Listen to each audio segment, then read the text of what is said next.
Hi, UGC net paper 1 teaching aptitude എന്ന യൂണിറ്റിലെ ഒരു പ്രീവിയസ് ഇയർ ക്വസ്റ്റ്യൻ ആണ് നമ്മൾ ഡിസ്കസ് ചെയ്യുന്നത്. Which of the following is the function of placement evaluation? To no entry behaviour, to know mastery in content, to solve learning difficulties, to certify the learner.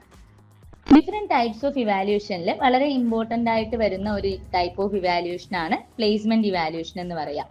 ഒരു course അല്ലെങ്കിൽ ഒരു instructional programme start ചെയ്യുന്നതിന് മുന്നേ ഒരു ലേണറിന്റെ existing നോളജും സ്കിൽസും എബിലിറ്റീസും ഒക്കെ identify ചെയ്യാനായിട്ട് നടത്തുന്ന ഒന്നാണ് ഈ പ്ലേസ്മെന്റ് ഇവാലുവേഷൻ എന്ന് പറയാം. അപ്പോൾ ഇതിന്റെ ഒരു അഡ്വാൻറ്റേജ് എന്താന്ന് വെച്ച് കഴിഞ്ഞാൽ, ഒരു കോഴ്സ് തുടങ്ങുന്നതിന് മുന്നേ തന്നെ ആ കോഴ്സിന് വേണ്ടിയിട്ടുള്ള ഒരു പ്രീ റിക്വസ്റ്റ് നോളജ് ആ പെർട്ടിക്കുലർ ലേണറിനുണ്ടോ എന്ന് ഇൻസ്ട്രക്ടേഴ്സിന് അറിയാനായിട്ട് സാധിക്കും. സോ അങ്ങനെ നോക്കുമ്പോഴേക്കും ഏതൊരു ലെവലിലേക്കാണ് നമ്മുടെ സ്റ്റുഡൻറ്റിനെ പ്ലേസ് ചെയ്യേണ്ടത് എന്ന് ഒരു ഐഡിയയും കൂടി ഇൻസ്ട്രക്ടേഴ്സിന് ലഭിക്കും. ഇതാണ് പ്ലേസ്മെന്റ് ഇവാലുവേഷന്റെ മെയിൻ ആയിട്ടുള്ള അഡ്വാൻറ്റേജ് എന്ന് പറയുന്നത്. ഇതൊരു പ്രീ ടെസ്റ്റ് ഫോമാറ്റ് ആണ്. അതായത് ആൾറെഡി സ്റ്റുഡൻസിന് എന്തറിയാം എന്ന് ചെക്ക് ചെയ്യുന്ന ഒരു പ്രീ ടെസ്റ്റ് ആണ് പ്ലേസ്മെന്റ് ഇവാലുവേഷൻ എന്ന് പറയാം.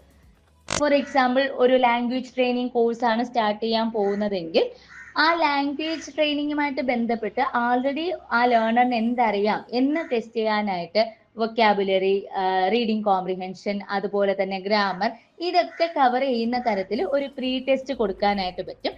അങ്ങനെ ആ ഒരു ടെസ്റ്റിന്റെ റിസൾട്ടിന്റെ ബേസിസിൽ ആ ഒരു ലേണറിനെ beginner level, intermediate level, advanced level എന്നിങ്ങനെ കറക്റ്റ് ആയിട്ട് ഒരു ഇൻസ്ട്രക്ടറിന് പ്ലേസ് ചെയ്യാൻ സാധിക്കും. സോ ഇതുകൊണ്ടുള്ള ഒരു ഗുണം എന്താന്ന് വെച്ച് കഴിഞ്ഞാൽ, ലേണറിന്റെ നീഡ്സ് അനുസരിച്ചിട്ട് നമ്മുടെ ആ ഒരു ഇൻസ്ട്രക്ഷൻ കസ്റ്റമൈസ് ചെയ്യാനായിട്ട് സാധിക്കും. ഇതാണ് പ്ലേസ്മെന്റ് ഇവാലുവേഷൻ എന്ന് പറയുന്നത്. സോ ഇവിടെ നമ്മുടെ ക്വസ്റ്റ്യന്റെ ആൻസർ ആയിട്ട് വരുന്നത് option A, to no entry behaviour.